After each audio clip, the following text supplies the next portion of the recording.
आपका भी धन्यवाद देते हैं सर के पहली दफ़ा हमारे मॉनिटर्स में ऐसा यहाँ पर पहुँची, पहली दफ़ा आपने देखा है वो भी अच्छा जगह है कि एसएचओ साहब ने टाइम टू टाइम उस वक्त भी किया और आपकी तरफ से भी वो टीम भेजी हुई थी सुबह से और मौके पर पहुँची और हम उम्मीद करते हैं कि आइंदा भी इसका हफ्ते के बाद आपने इतने दूर दराज एरिया में जो अपना विजिट किया, दुगुन निवासी हार्दिक दिल से आपका स्वागत करते हैं। और मैम जी हम ये बताते हैं कि डिस्ट्रिक्ट कठुआ का ये बनी ब्लॉक का ये सबसे पिछड़ा एरिया है। इससे पीछे सिर्फ हमारी 3 पंचायतें पड़ती हैं, भुल्डी और डक्कर। ये ब्लॉक दुगुन आ गया, उसका पीछे जो लास्ट गांव है वो है लोआंग और दुगुन का ये लास्ट जो है ये दुगुन है। तो हम इसी वजह से यहाँ पर एकत्रित हुए। हमने सुना कि मैम साहब यहाँ पर आई हैं और आपने जो टाइम दिया हमें मिलने का, हम इसका भी तहे दिल से आपका शुक्रगुजार करते हैं। हमारा एरिया जो है ये बहुत फार फलंग है और शायद कुछ समय से ये जो जम्मू कश्मीर के हालात हैं इसकी वजह से भी कुछ डिस्टर्ब था, लेकिन अब आस्ता आस्ता उस जहाँ काम कर रही है हमारे साथ ही जहाँ पर अब आर्मी का एक यूनिट आ गया है, तो इससे अब लोगों में कुछ वो राहत की सांस आई है। और हम उम्मीद करते हैं कि जैसे हम मिलकर आपस में जो काम चला रहे हैं इससे हमारे लोगों को बहुत अच्छी राहत मिलेगी और ऐसा ही काम करते रहेंगे। तो मैं जैसे हमारे डीएसपी साहब जहाँ हमसे मिलते रहते हैं और जो भी हमारे पास इन्फॉर्मेशन होती है हम इनके साथ भी साझा करते हैं और ये हमारे साथ भी साझा करते हैं। और आइंदा भी हम आपको ये वचन देते हैं कि हमें कोई ऐसी वैसी कोई बात खुफिया तरीके से या ऊपरी तरीके से साझा करते रहेंगे। और हमें उम्मीद है कि ये सिक्योरिटी फोर्सेस हमारे पूरा काम करते रहेगी। इसके साथ ही मैम जी मैं आपको याद दिलाना चाहता हूँ, तो चलो हमने स्कूल वाले से रिक्वेस्ट की थी तो इन्होंने भी अपनी तंगी को झेलते हुए हमारी बिल्डिंग का टेंडर हो चुका है, जहाँ पर उसका काम स्टार्ट हो, उसका काम जो है वो कुछ दिन पहले आज के निशानदेही को ठेकेदार भी आ गए, लेकिन थोड़ा सुस्त चल रहे हैं, उनका थोड़ा अच्छा हमारे साथ काम है। और मैं तो यही अपना भाषण समाप्त करूँगा कि आपको तहे दिल से हम मुबारक देते हैं कि आपने जो भी यहाँ पिछड़ी हुए इलाके में किया। धन्यवाद। किसी को अगर कोई बात रखनी है फिर मैं 2 मिनट। हाँ वो भी हो गया, वो हो जाएगा।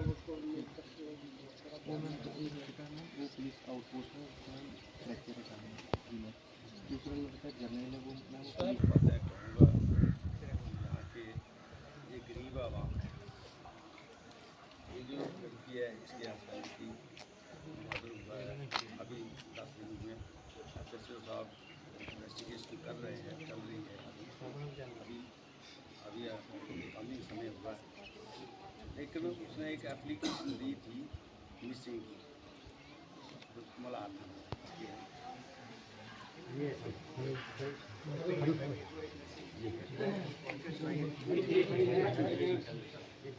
मिलिटेंसी वाले जितने भी मिलिटेंट घूम रहे हैं यहाँ पे उनसे सुरक्षित रखें, तभी उनको वो वेपन दिए गए। तो जब भी आपको कहा जाए डीएसपी साहब की तरफ से, एसओजी की पार्टी की तरफ से, एसएचओ साहब की तरफ से कि आप अपने वेपन लेके अपने एरिया का थोड़ा सा मुआयना करें, उसमें थोड़ा सा चलें, खबर निकालें, तो उसके अंदर आप सबने हमारा साथ दिया। दूसरा, किसी को भी सबकी रिश्तेदारी थोड़ी बहुत उधमपुर की तरफ भी होगी, कुछ लोगों की रिश्तेदारी हो सकता है भदरवा वाले इलाके में भी हो, छतरकला के आर पार भी हो। कभी भी कहीं पे कोई मूवमेंट की खबर आती है, कहीं पे भी आपको सुनने में आता है कि किसी के घर में आग देने को, तो वो देते हैं, ठीक है। सामने से कोई अपने मन से देना नहीं चाहता, पर अगर आप बताएंगे नहीं तो दिक्कत होगी। आपने अगर कहीं पे भी कोई खबर आती है इस तरीके की कि किसी के घर पे आए हैं, रुके हैं, खाना खाया है, उनके भेड़ बकरियां लेके गए हैं, ज़बरदस्ती लेके गए हैं, बंदूक की नोक पे लेके गए हैं, आपने सामने से खबर दी। आपसे मैं यही उम्मीद करती हूँ कि खबर आपके इस इलाके से हम लोगों को आएगी, बस इस कीजिए।